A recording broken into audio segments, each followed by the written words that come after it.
Três Poderes de Mato Grosso em debate. Vamos estar com o secretário da Agricultura Familiar, o Dr. Suelme Fernandes. Ele que, inclusive, tem a sua origem em Poxoréu, ô terra de gente inteligente. Bom dia, boa tarde, boa noite, porque na internet aqui, no online, toda hora é hora.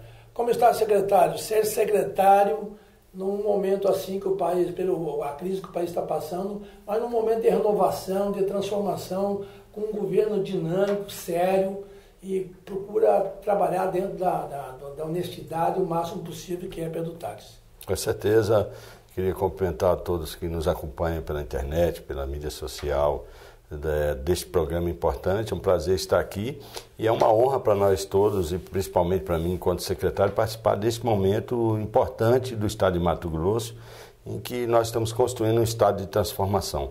Eu acho que a força da filiação do governador essa semana também demonstra essa importância e esse prestígio dele no cenário nacional. E coragem, né? E coragem. Então, estar nesse time não é um espaço, é um privilégio para qualquer um, é uma escolha que, além de ser pessoal e política, é uma escolha de confiança do governador e ele tem nos respaldado. Eu acho que o time como um todo tem um respaldo muito diferenciado por parte do governador. E ele tem dito em todas as reuniões com o secretariado, falem em meu nome, eu confio em vocês.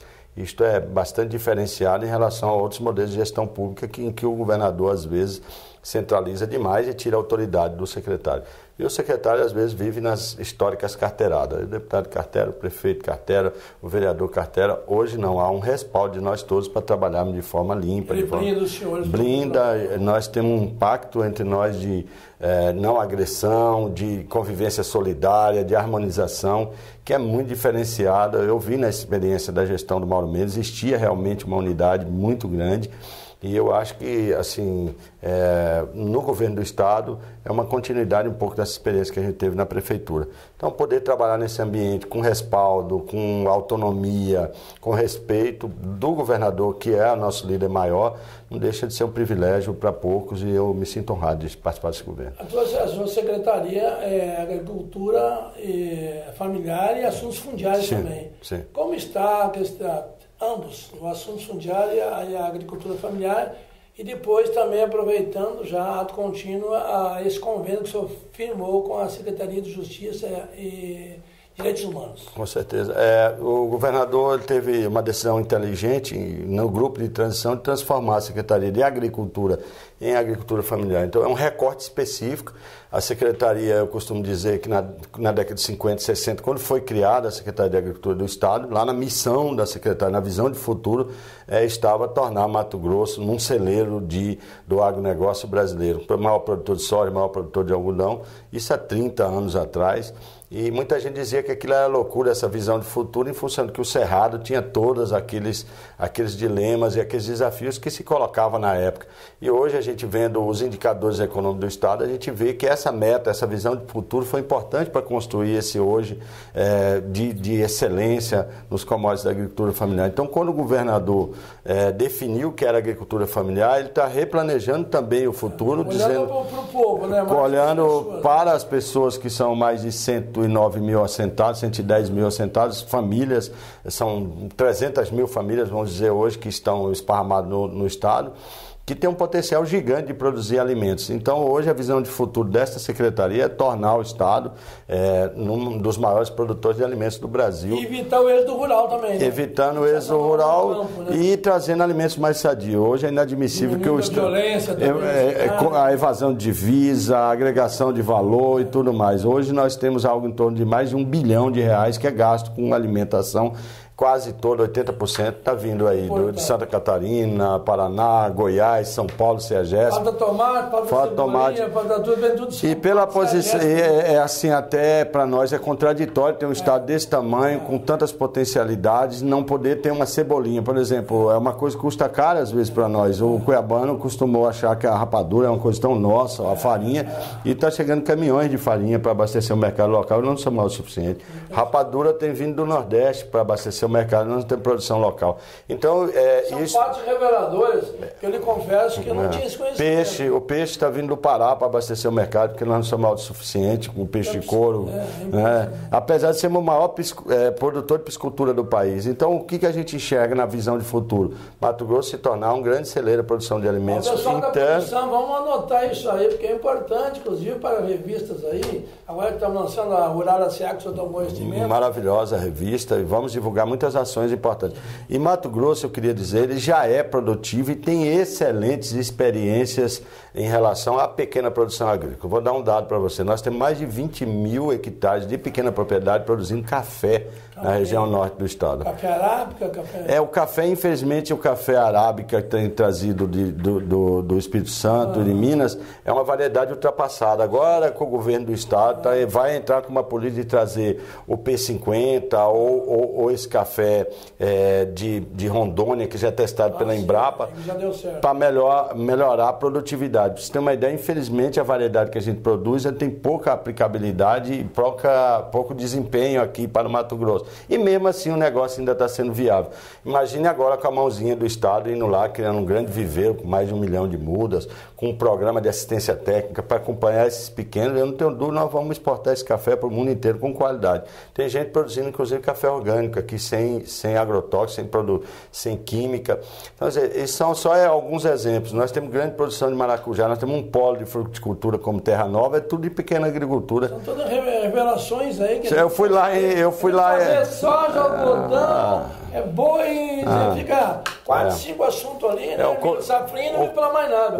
Mato Grosso e diversificar. Você está mostrando que Mato Grosso não é isso. Exatamente. Então, Pedro Dax tem razão. Com certeza. A visão de futuro é essa, estratégica, não como uma noção de um assistencialismo, de sacolão para a agricultura familiar, para assentado. Mas não nessa visão. A visão é empreendedora. Esse pequeno ele pode ser uma nova classe média rural com dinheiro, vivendo com qualidade, com autoestima elevada e principalmente garantindo uma segurança econômica para o Estado. Nós estamos aí vivendo uma crise na China, de repente nós podemos ter um problema aí no mercado internacional dos commodities e nós colocamos todos os ovos numa cesta só. Então, diversificar a produção é a garantia de ter uma maior longevidade nas receitas públicas e no desenvolvimento do Estado. Secretário, fechando aqui o bloco, como está essa questão do convênio que o senhor fez com a Secretaria de Justiça? Super importante, não só da Secretaria de Justiça, o governador determinou até o final do ano, para o ano que vem, nós vamos pôr 30% de tudo que se consome no Estado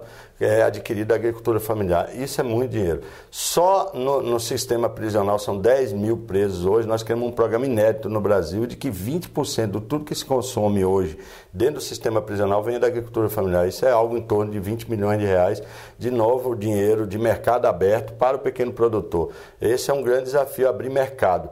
Além disso, nós já estamos atacando o Programa Nacional de Alimentação Escolar, que é um programa que vai abre algo em torno de 20, 30 milhões também de recursos direto para a agricultura familiar e nunca houve um trato efetivo, de qualidade, de integração entre SEDUC e SEAF. E hoje nós estamos nesses dois mercados, que são mercados que por si só garantem a agricultura familiar. Assim no Paraná, 59 penitenciárias. 59 com comida decente, com comida de qualidade, não vem de longe, vem de perto, às vezes do fundo do sistema prisional. Eles vão produzir tudo. Produzir, já estamos fazendo, já fizemos. Pena, né? Isso é reeducação. Reeducação e já estamos discutindo com o secretário a reativação do presídio penal ali da Agrovila das Palmeiras, que era uma grande experiência de produção, remissão de pena, foi abandonada lá atrás, foi uma referência nacional e a gente quer também produzir com a própria mão de obra carcerária para poder ter alimento mais saudável nesse sistema prisional. Não deixar o preso lá simplesmente parado, pensando coisa ruim, porque é aquela história. A cabeça vazia, oficina do diabo. E pensamos que, por exemplo, esses apenados que têm algum tipo de pena, que veio da zona rural por algum tipo você vai pegar já um público direcionado, selecionado. Então, quer dizer, ficar parado para ele é ruim, para o Estado dá prejuízo, enquanto essa mão de obra poderia estar sendo qualificada, inclusive preparada para poder ser reinserida na sociedade. E produzir alimentos com qualidade é um desafio para todos nós. Eu acho que nunca a sociedade pensou tanto no que come no almoço, no que não come na janta, da onde vem, que qualidade é, se tem tratamento químico, agrotóxico, se não tem, se é gorduroso, se não é. Esse é o tema da modernidade. E nós nós, da contemporaneidade, e nós temos que ter alimentos saudáveis para poder comer com qualidade todos os dias. Mas se a gente parar para pensar que tipo de comida chega de Cuiabá, que vem de Goiás, que vem de outros estados, que vem de Santa Catarina, que tipo de tratamento uma banana tem para aparecer fresquinha no mercado, na gôndola, para vir de tão longe, de Santa Catarina. Então, que tipo de química foi utilizada na produção para ela resistir um pouco mais? Então, tudo isso impacta na qualidade de vida. Então, ter uma agricultura familiar forte, além da diversificação da produção, é a garantia de que na cidade podemos ter uma comida com maior qualidade e mais saudável e podendo valorizar os produtos que são do nosso estado. Bom, vamos dar um intervalo aqui nesse primeiro bloco, no programa Mato Grosso Debate, do nosso site Três Poderes, do portal Rede Mídias, certo? Voltaremos em seguida aí com o secretário Suelme Fernandes, da Secretaria de Agricultura Familiar e Assuntos Fundiários.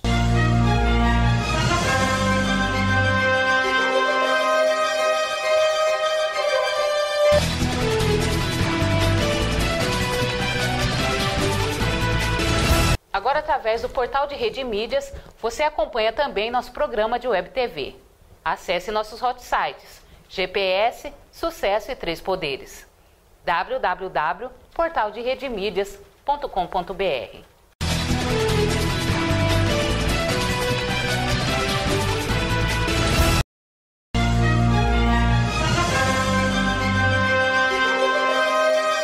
Retornando com o Mato Grosso em Debate aqui, pela Três Poderes, com o secretário Suelme Fernandes, secretário de Agricultura Familiar e também de Assuntos Fundiários.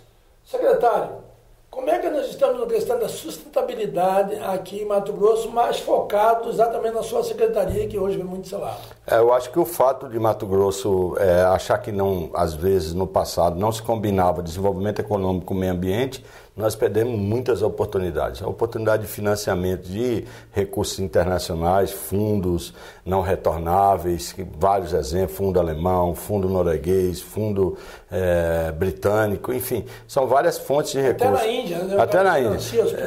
Que as compensações ambientais, né? Para você ter uma ideia, o Pará já conseguiu captar nos últimos 10 anos uns 250 milhões de reais para a agricultura familiar, especificamente entendendo que o problema precisa ser crédito de carbono. Então, o governo virou as costas para esses debates. Sequer as entidades eram recebidas aqui. A ONG era malquista, muitas vezes existia um preconceito em relação a ele. Dos grandes, né? Cuidava-se do grande. O modelo mental foi importante. Renda, né? Foi importante. O Estado já consolidou essa etapa. Eu acho que agora é a hora. É a outra etapa de desafio para o Estado, que é de chegar nas pequenas propriedades. O momento histórico é esse. Né? Não digo que foi certo, foi errado, mas não dá para fechar os canais de comunicação sobre a questão de meio ambiente e sustentabilidade. Nós temos umas conversas muito boas com a secretária Ana Peterlini. Esse é outro aspecto importante no governo.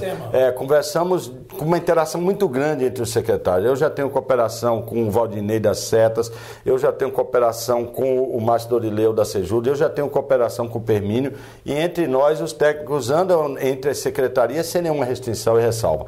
Então a vontade política do governador é que construa realmente essa intersetorialidade, essa transversalidade na articulação política. E nós já estamos com um debate muito forte com a Ana. Não tem inquietos, né? Não tem. A secretária... interação. Por exemplo, a implantação de grandes empreendimentos de grande impacto. Antigamente era aquelas ações paliativas, reformar a praça, distribuir cachorro-quente, mas era aquelas coisinhas de varejinho que não resolvia o problema ambiental. Hoje a secretária Ana entende que essas compensações devem servir para o arranjo produtivo local, para que os pequenos produtores que são atingidos diretamente pelo impacto possam se beneficiar disso no arranjo produtivo local, com a visão de sustentabilidade. Um exemplo disso é o que se faz em Alta Floresta com uma ONG chamada ICV, que é Recurso Internacional. Os pequenos produtores que na pecuária estão recuperando a área degradada, que é as microbacias, além de ganhar R$200 por mês, eles têm toda uma revitalização da pastagem, melhorando o desempenho da produção de leite durante o ano. Então, ele faz uma tarefazinha de recuperação de área degradada, e o Estado e as entidades financiam ações de melhoramento da produção. Então, o segundo eixo da sustentabilidade, o primeiro é a regularização fundiária e ambiental. O governo já está apresentando agora para o Fundo Amazônia, através do Gabinete de Desenvolvimento Regional Eduardo Moura, um projeto de 60 milhões de reais para enfrentar o problema da regularização fundiária na Amazônia, que é muito sério. Nós temos mais de 70 municípios na Amazônia. Nós somos na Amazônia Legal, nós somos a pior captação de recursos internacionais dos estados amazônicos. Não tratamos isso com respeito e com a estratégia que se devia. Então, hoje o governador não põe veto em relação a esses debates, estimula, inclusive, que a gente vá atrás dessas oportunidades, e a gente está desenhando agora, no segundo eixo, as cadeias produtivas. Temos alguns eixos que são definidos estratégicas nessas cadeias, entre elas a pecuária do leite. Nós já somos o maior produtor, o oitavo maior produtor do país de leite, né? A oitava maior bacia leiteira do país. 80% de produção de pequena agricultura. Nós vamos investir em piscicultura, já somos o primeiro produtor de piscicultura do país, apesar que não abastecemos suficientemente o nosso mercado interno ainda, podemos crescer muito mais nisso. Então nós vamos atacar esse setor estratégico. Vamos atacar também a produção de mel. A apicultura tem um valor agregado muito grande, e além da questão ambiental da produção de mel, ela tem todo um estímulo da manutenção das atividades das abelhas, que é tão importante para o meio ambiente como um todo, e é uma causa muito simpática, inclusive, para o Ministério do Meio Ambiente. Então, nós estamos fazendo alguns projetos transversal com o meio ambiente. Nós não vamos fazer política de desenvolvimento produtivo na pequena agricultura sem pensar a questão da recuperação da área degradada, da manutenção da mata nativa, reserva legal. Tem essa cultura, já é muito tranquilo. É comum ele, como ele não tem dinheiro para ir lá na Monsanto comprar o agrotóxico, ele espera a Monsanto do governador Pedro Stax para poder ajudar para poder ajudar ele a melhorar a vidinha dele lá, porque o arranjo dele é biológico mesmo. Ele ali é o esterco, é a bosta de vaca, é da galinha. Ele vai e faz ali a compostagemzinha dele, ele vai manejando, porque é baixo custo, ele não tem às vezes muito recurso, e a vantagem disso é que a produção ele sai com uma qualidade ambiental muito maior. É o produto agroecológico e orgânico que a gente chama hoje, né? Não querendo interromper, mas interrompendo, como diria o Jô Soares, eu não estou muito diferente dele, meu gordinho. Mas é uma coisa para o senhor aqui. O exemplo que a gente tem de Sitianos, um município aqui é Colíder, né? Muito interessante. Muitos pequenos sítios. Muito interessante. Né? Colíder. Não daria um laboratório? Sim, exemplo, Colíder com um clusterzinho, né? Quer dizer, um local de experiências produtivas. Eu pensei nisso. Ali próximo, a Alta Floresta é interessante. O padrão de propriedade da colonização já é de pequena. Carlinda ali. Muito interessante. Eu fui agora em Carlinda. Fica bem no centro, né? Muito melhor estrategicamente. Já sentamos com. Carlinda, Alta Floresta é daqui para trás também. E Alta Floresta, o desenvolvimento chegou até Sinop, e parece que não existia aquele outro pedaço até o final do estado, né? Acho que é importante, né? Pegar uma cidade laboratório para isso. E criar uma cidade laboratório de fruticultura. Eu acho que é interessante. Lá tem maracujá. A Várzea Grande, uma cidade laboratório aqui para tecnologia, que o governador está fazendo em parceria com a Universidade Estadual Federal, com campos que estão instalando ali, os campos, uma de respectivo cada um. O senhor, de repente, essa ideia sua vai ser sensacional. Nós estamos fazendo. Nós estamos, vamos ali, já fizemos ali na região, vamos fazer amanhã, eu saio para fazer a Rota do Café. São 4 municípios que representam quase que 20. O senhor falou do café. A Rota do Café. A intenção vou pegar lá Coniza, Cotriguaçu, Nova Bandeirantes, Aripuanã e Rondolândia e Alta Floresta. São 5 municípios. Rondolândia, você vai ter que ir em Rondônia para vir para Rondolândia? Vou tentar ir de avião, mas se não der, eu vou dar a volta em Rondônia para entrar. Isso, pela influência de Rondônia, o café já está entrando muito forte ali. Só que você vai chegar lá, o cara está sobrevivendo do café com um maquinário que foi dado pela época do Dante de Oliveira, na década de 70. Então o Estado tem que entrar para ajudar nesse arranjo. Os caras já estão dando certo, já estão resolvendo. Com investimento social, né? Com muito pouquinho ali é o quê? Os senhores pensam que o Estado é lucro social. Mas é grande, não é só social. Lá no café, o café pôs um incremento de 32 milhões de reais ano passado na receita do Estado. A gente está começando agora a quantificar o quanto que é a contribuição, o valor agregado na distribuição de renda da agricultura familiar é infinitamente maior do que da grande agricultura, não tenho nada contra, mas a diversificação e o retorno em impostos direto e indiretamente, movimentação de comércio, comércio. Você vê que as cidades no Paraná, por exemplo... Santa Catarina... Carlinda, você chega sábado, os pequenos produtores descem tudo para a cidade, o comércio está vindo. O leite... E aí então não tem como. Derivados, né? Essa é outra coisa que nós vamos atacar com força. Então, essa ação ambiental, ela é importante, estamos de olho nela, a recuperação das microbacias, das áreas de reserva legal, nós vamos atacar isso com força, não temos veto a isso não é tema proibido para o governo, muito pelo contrário. Secretário, me permitindo, você sabe, na Holanda, o governo federal, entendeu? Ele banca, os governos, enfim, ajuda bancar, aquele produtor que ele tem lá 2, 3, 4 vaquinhas, eles ajudam a bancar, não se desfazer da vaca, né? No sítiozinho dele, porque todo mundo precisa do alimento, precisa do leite, precisa do quê? Precisa dos derivados, né? Entendeu? Então seria um meio também, não digo bancar, mas de estimular a isso até crescer, né? O governador admite até discutir fomento, discutir esse MT Fomento numa outra perspectiva. MT Par também vai. Essas discussões, elas estão agora. O governo, na verdade, está fazendo um outro desenho de futuro. Você deve ter conversado com o Marrafon aqui. O Marrafon, um dos eixos dessa visão de futuro é a nova classe média rural, e é exatamente a pequena agricultura. Muito bem. Secretaria, aí a reestruturação das secretarias municipais de agricultura. Importante, já vamos fechar o bloco. Só esse ano nós vamos entregar, esse ano ainda, eu acho, 60 veículos para apoiar as secretarias municipais. Nunca houve um cuidado com as secretarias municipais. É a base, né? É a ideia do sistema de agricultura familiar. Então, como o alto grau de politização da má política acabou afastando esses agentes importantes nos municípios. Infelizmente, você chega no município, o secretário não é qualificado, não está focado, é uma sala de despejo que coloca o cara lá. Eu não vou citar exemplo, mas eu chego na secretaria, é um cenário desolador, o cara não tem nem computador, não tem um GPS para fazer a referenciação da propriedade. Então a gente vai fazer uma linha... Mas se o Estado não põe a mão e não diz que é prioridade, os municípios também não vai pautando. A pauta do governo do Estado é muito forte. Os prefeitos e vereadores começam a comprar. Então eu tenho feito a pregação religiosa aí nas igrejas que eu vou, é tipo, invista na agricultura familiar, acredite na agricultura familiar. Que é a salvação da lavoura. Não tem jeito. Esse município, é bom trocadilho, é porque é o seguinte, tem município aí que não adianta, não vai sair da pindaíba se não investir em agricultura familiar. Eu cito o exemplo meu, que é de casa, eu posso falar, que é Pochorel, tem 15 assentamentos. Era uma região que era garimpo, quebrou, ficou num ostracismo econômico gigante.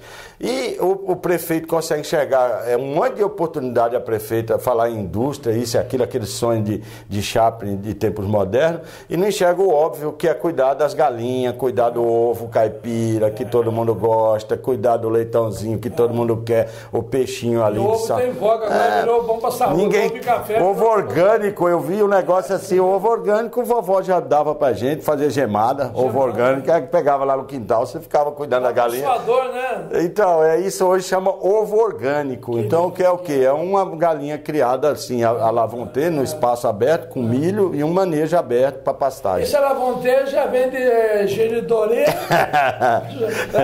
De alto coitê. Alto coitê, geridorê. É isso aí. É isso aí. A secretária, foi muito bom ter conosco aqui. O senhor, além de bem informado, é uma simpatia. Muito obrigado. Um ser humano, nós somos uma pessoa extremamente humanizada, espiritualizada. Passa isso pra gente. Muito obrigado. Entendeu? Não vai nenhum agrado, sinceramente. Sim. E a gente fica feliz aqui de ter no programa, porque aqui o programa é Mato Grosso em Debate. É para debater Mato Grosso. Não é se afrontar, não é se degladiar. É debater o que está aí latente. Inclusive, gostaria que o senhor fosse nosso porta-voz para ir mostrar para o governador, é interessante ele vir uma hora dessa aqui, nós vamos convidar e estaremos usando aí a produção, o senhor no canal. A gente entrevistou tanto secretário, não pedimos isso, mas o senhor falou tanto de um jeito que o Pedro Táxi quer as coisas, que a gente pode aqui sentir realmente que o senhor está interagindo com ele, está vivendo o Night and Day ali, que o Pedro Táxi que dorme 4 horas por noite, das 24, 20 ele fica até trabalhando, menos, né? Aquela coisa toda. Então vamos ver, ele vai nos ver também no ar, com certeza, vai receber os drops de notícias aqui dessa entrevista. E daí o governador Pedro Táxi, por favor, olha aqui o belo exemplo que o senhor deu aqui, a bela aquisição para Mato Grosso e principalmente para os necessitados do Estado, as pessoas menos aquinhoadas, entendeu? Aqueles até, vamos dizer assim, os nossos daqui mesmo, que nasceram com outro tipo de cultura, que é uma sobrevivência praticamente, até essa dificuldade então estão tendo. Os demais vieram, nada contra, ficaram ricos, então o senhor dos engenhos novamente em pleno terceiro milênio, e o senhor está vindo aqui para fazer com que os pequenos tenham espaço. Até porque o senhor também é pequeno na estatura, mas é muito grande na estatura moral. Continua assim, com o secretário, com um homem bem formado, que ele, inclusive, é uma pessoa que tem especialização, nível superior, pós-gradado, especializado, entendeu? É professor, é mestre, entendeu? Então, não são pessoas que têm qualidade, entendeu? E o governo precisa exatamente de qualidade, não somente de quantidade, porque emprego tem muito. E de gente que vem a servir, como o doutor Suelme aqui, Fernandes, vem a servir o Mato Grosso. Porque de gente para servir-se de Mato Grosso, ninguém suporta mais. Muito bom, muito bom. Muito bom, a honra estar aqui. Eu queria assim deixar uma mensagem positiva para esses pequenos produtores aqui da Baixada, do Vale do Rio Cuiabá, a liderança. Eu tenho recebido as pessoas. Isso aqui é uma pregação estratégica que estamos fazendo no escopo da política pública do Estado. E que o governador já durante a campanha se posicionou como uma bandeira fundamental de defesa desse governo, desse Mato Grosso social que nós estamos criando. Então chegou a hora e a vez da pequena agricultura, mas não aquela pequena agricultura com a secretaria com ações paliativas, eleitoreiras, para lançar deputado estadual que era secretário, não tenho pretensão disso. As pessoas já chegam a falar, vocês são candidatos a deputado, eu sou candidato a ser o melhor secretário do Pedutac, para limpar essa pauta politiqueira que existe normalmente nessa secretaria. Então não quero usar isso como trampolim, a intenção é fazer da agricultura um local de oportunidade para o Estado sair um pouco, acabar um pouco as desigualdades regionais e criar uma outra diversificação de produção para continuar crescendo e nos orgulhando. Tem tudo para isso, o grande já mostrou que é possível e eu acho que o pequeno também pode ter oportunidade e vai conseguir alcançar essa meta com um pouco apoio do Estado. Muito obrigado pela oportunidade. O seu apoio com certeza vai chegar lá e parabéns, porque o senhor não está pensando, o senhor pensa coletivamente e age coletivamente e não subjetivamente. Não fica aquela pessoa do primeira pessoa do singular, do eu, sempre eu, e talvez, quiçá, porém, contudo, entretanto, um dia você. Então, acho que é importante isso, e que não fique só no discurso realmente, que seja na prática também. Ok, com certeza. Um abraço, felicidade, tudo bom, que Deus lhe abençoe. Muito obrigado, saúde, é um prazer. Paz e boas ideias. Ok, muito obrigado. Mato Grosso Debate fica por aqui. E brevemente estaremos de volta com outras entrevistas aqui, trazendo autoridades, inclusive dos 3 poderes do Mato Grosso e também da atividade privada para mostrar o que Mato Grosso precisa e que Mato Grosso tem a oferecer para aqueles que querem vir para cá participar do desenvolvimento de Mato Grosso com qualidade de vida, já que o secretário Suelme aqui está dando oportunidade para você pequeno também. Mato Grosso não é só do senhor dos engenhos, passou a ser também do povão. Isso é muito bom. Fico feliz como jornalista, como profissional, como advogado também, né? Por exemplo, ter cientista político e social para advogados, ciências políticas e sociais, a gente fica muito feliz que seja distribuída uma justiça social de fato e direito nesse governo Pedutac, do qual o senhor disse, acabou de dizer que tem a honra de ser secretário. Boa tarde, boa noite, ou melhor, bom dia. Boa tarde, boa noite a todos vocês aqui que acompanham nós no Mato Grosso em Debate. Até o próximo.